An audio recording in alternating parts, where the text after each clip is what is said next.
Eu queria falar o seguinte, a questão do tema, que é a internação compulsória, mas antes só fazer uma breve diferença entre, porque eu acho que talvez aqui a discussão seja, o debate seja realmente a compulsória, de diferenciar a compulsória da involuntária, que parece que, assim, a involuntária não está nem como... Talvez seja clara para todos, né? Mas eu vou, mesmo assim, ser enfático.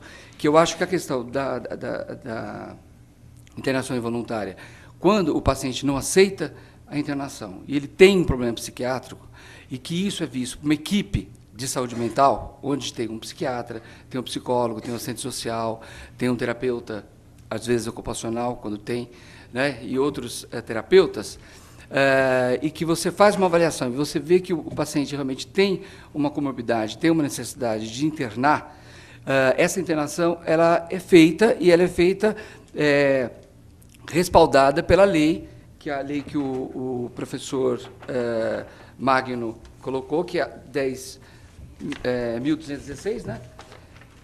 De 6/4/2002, isso. Então, essa lei já nos respalda, né, a equipe de saúde mental para a involuntária. E a involuntária, e tem um protocolo para isso, né? Você tem que ter um laudo de um médico, você tem que ter uma avaliação de preferência da saúde mental, de um hospital geral, né, onde tenha unidade de saúde mental, e essa avaliação ela é feito o laudo, e a partir desse laudo você tem vários requisitos, né, para que essa internação seja feita, e ela é feita dentro de uma enfermaria de hospital geral, né, de preferência, psiquiátrica, uma enfermaria psiquiátrica, ou no hospital psiquiátrico. E por quê? Para garantir a proteção, né, o atendimento adequado a esse indivíduo. Caso a família não aceite a internação, aí até o contrário.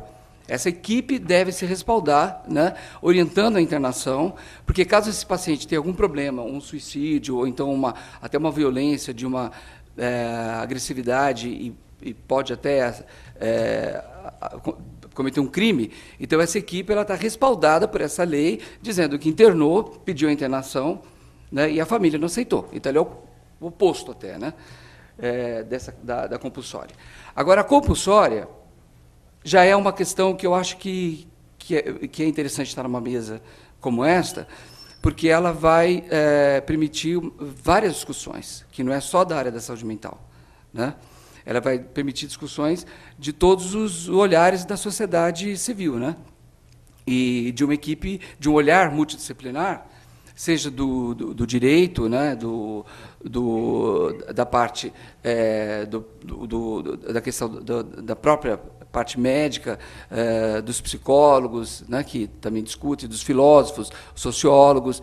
Entra toda uma discussão para poder entender, né, se realmente, como a pergunta aqui, que é bastante interessante, se o poder público pode ou não intervir na vida do cidadão. Pelo que eu entendo, e a minha experiência, assim, todas as vezes, né, que uma pessoa coloca em risco a sociedade, ou ele, né, ou a família, né, então ele está criando um problema social que eu creio que é necessário essa intervenção do poder público, porque quando uma família, a gente vê uma família, um dos colegas, um dos professores colocou, a realidade de algumas famílias que ficam totalmente desassistidas, porque elas perdem o poder sobre aquele membro da família, por várias questões, da própria saúde mental, da situação social, né, da vulnerabilidade que essa família está, ela perde o poder de controle desse membro, né? Então, e ela deve acionar o poder público, né? E aí, nas várias instâncias, né? Se é um menor de 18 anos, o conselho tutelar, se tem um idoso em casa, a delegacia do idoso, se tem uma violência contra a mulher, a delegacia da mulher, a Lei Maria da Penha, quer dizer, vários recursos que podem dar condição de avaliar junto com uma equipe, né? E aí eu vejo assim, o olhar, de novo, é multidisciplinar, para ver se aquele caso ele coloca em risco a sociedade, né? E aí, para mim, isso fica claro. Eu, como médico, a experiência que eu tenho como cidadão. O que não fica claro e que é difícil é entender qual modelo ideal para atender esses casos onde necessita essa intervenção, da qual nós estamos chamando de, que a lei coloca, né, que é a internação compulsória. Porque a dependência química, nós não estamos falando de dependência química no geral, ela tem vários meandros, várias questões, mas a dependência química é um complexo, né, é um fenômeno complexo, com várias questões. E nós estamos discutindo apenas uma parte dela, que é a questão do dependente químico que necessita de uma internação compulsória. Quando é que ele necessita? Ao meu ver, é quando ele coloca em risco a sociedade e coloca em risco a família. Né? A sociedade mais perto, né? A comunidade, o núcleo familiar dele e a própria saúde dele.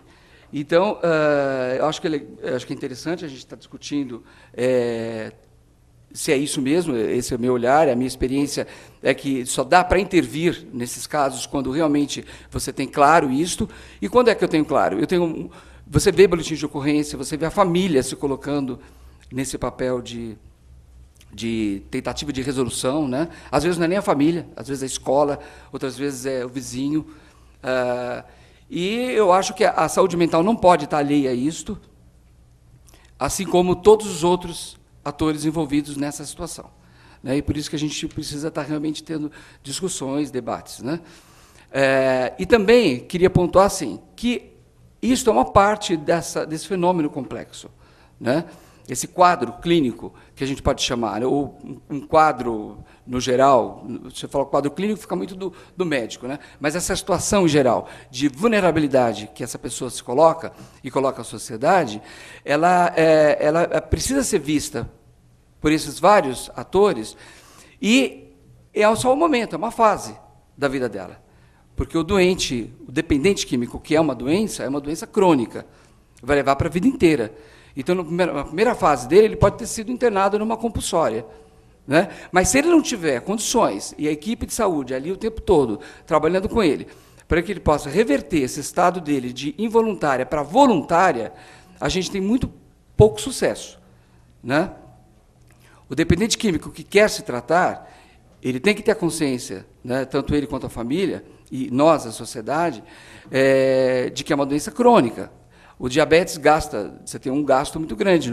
Se eu vou fazer o levantamento de gastos com a doença do diabetes, com câncer, com hipertensão, com todas as doenças crônicas, a dependência química é mais uma delas. Eu acho que ela não sai fora do perfil do gasto, né, que o Ministério da Saúde tem com as doenças crônicas, até onde eu entendo os programas de saúde pública que a gente tem aqui no Brasil.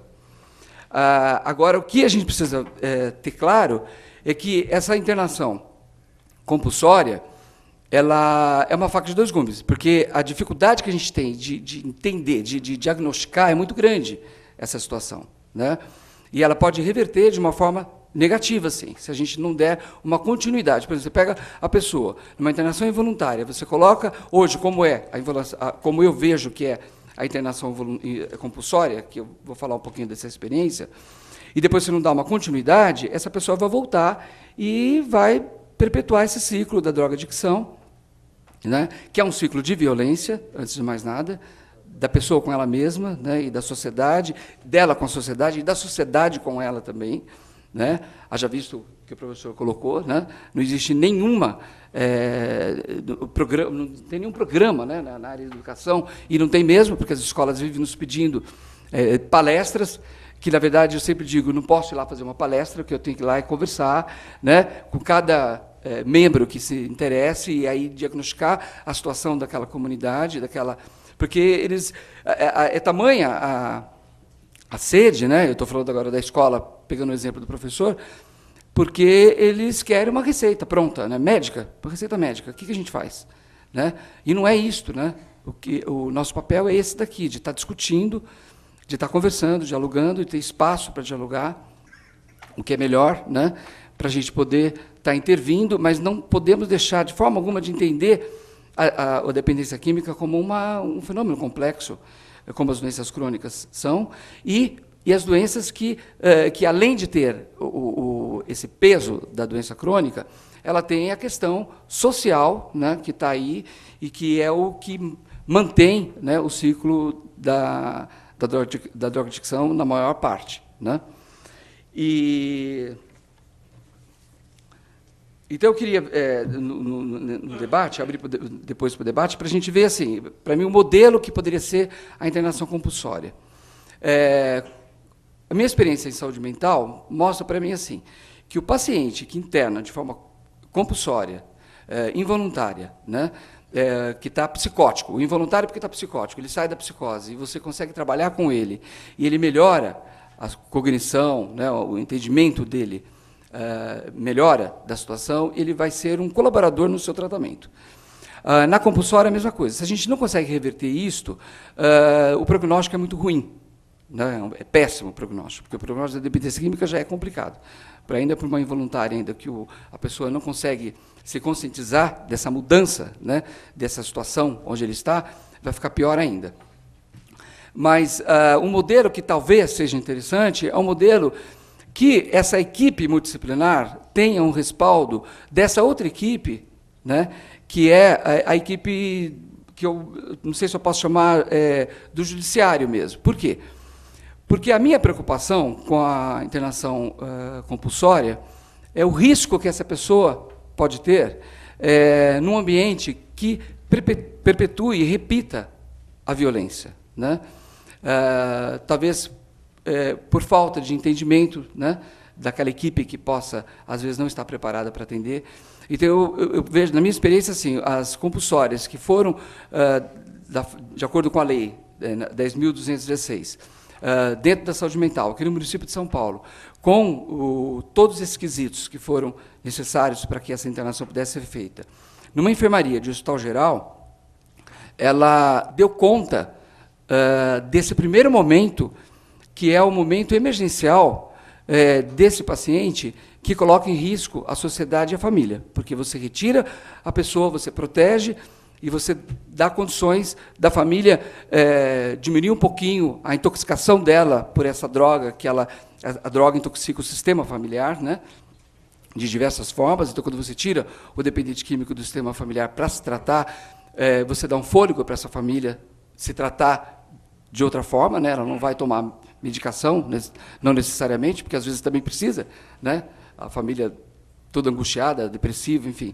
Mas não é essa a questão. A questão é dela ser atendida por uma pessoa, por profissionais responsáveis, preparados, né, para atender essas famílias.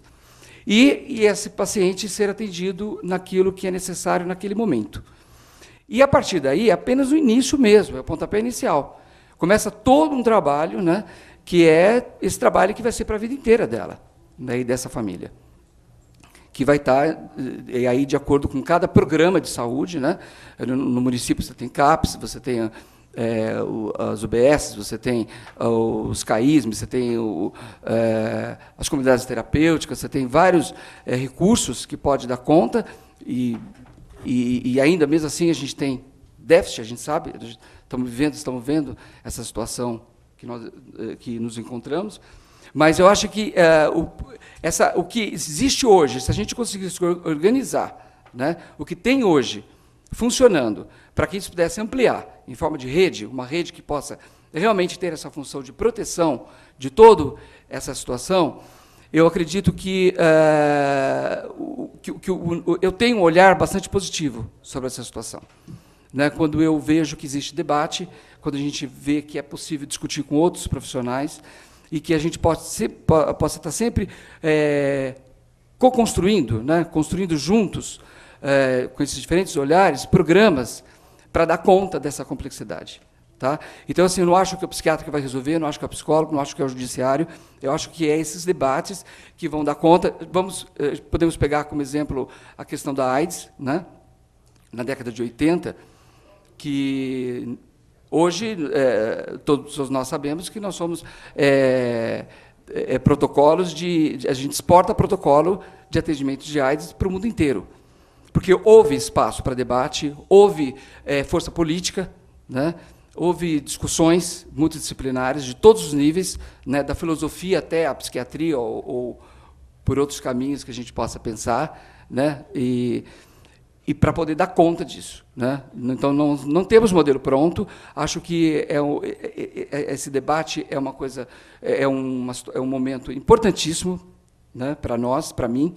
Eu me sinto honrado de estar aqui conversando com vocês, para a gente poder estar discutindo e estar construindo um modelo que possa atender na situação hoje, que é uma situação bastante, né, difícil, todos nós sabemos. Tem um... Como que é o horário? Tá, ok. Então, deixa eu ver alguma coisa aqui que...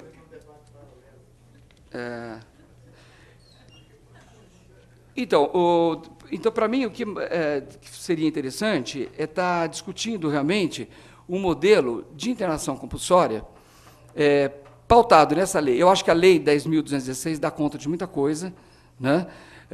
Ela ajuda muito, ela respalda muito a equipe, mas, para mim, como médico, na minha experiência, né, eu vejo assim, a dificuldade que tem a saúde mental de trabalhar sozinha essas internações compulsórias.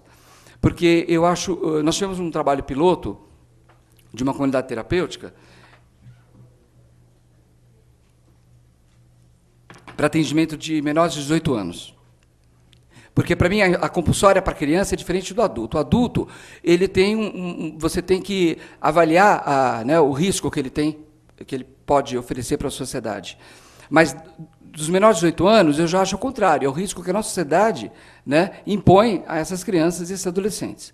As crianças, porque esse estudo piloto foi um trabalho que era para receber crianças de 12 a adolescentes de 12 a 17 anos e 11 meses.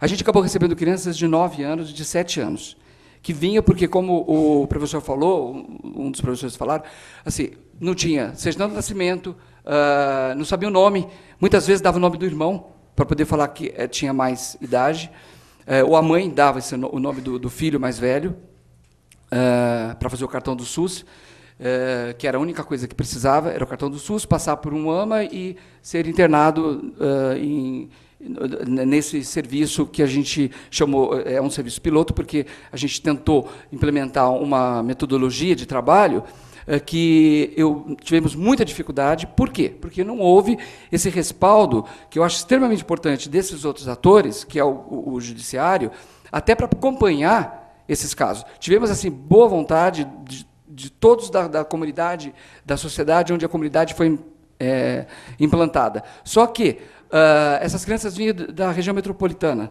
de São Paulo. E, muitas vezes, perdíamos o controle, o contato com o conselho tutelar, com as escolas dessas crianças, porque essas crianças iam, nesse projeto, a gente pode falar depois, quem tiver interesse eu posso explicar melhor como foi, mas, resumidamente, assim, o que realmente ficou difícil para nós foi a dificuldade de se criar um modelo que pudesse ter esse respaldo no sentido de que cada momento que essa criança ia aceitando o tratamento, deixando de ser involuntário, porque todas elas são involuntárias, e passando por aceitação de um tratamento que pudesse incluir a escola, o lazer, o esporte, né? A gente teve dificuldade com esses outros parceiros, que seria a Secretaria da Educação, a Secretaria do Esporte. Tivemos dificuldades muito grandes de colocar essas crianças na escola. Elas tiveram que entrar com mandato judicial. A juíza determinou que essas crianças ficassem na escola. E depois tivemos dificuldade de transporte, porque também aí entra... Percebe? Todo o mecanismo que tem que ter, né, os vários sistemas, né, interconectados para dar conta de uma rede, né, de sustentação para esse tipo de tratamento. Então, assim, em vários momentos fomos batendo em obstáculos que foram difíceis de serem resolvidos, mas foi um trabalho interessantíssimo, que hoje cabe, né, para toda essa discussão, né, e que eu acho que o trabalho com adulto é diferente, mas eu acho que também vai por aí. É a discussão de cada caso, de cada momento do tratamento dessa pessoa, e o que a situação exige, e o que se pode oferecer para a pessoa e para a família, né, no momento que ela se encontra. Então, é isso. Eu acho que a minha fala era essa, só para a gente amarrar um pouquinho com a mesa o que cada um está falando, né, e agradeço a atenção.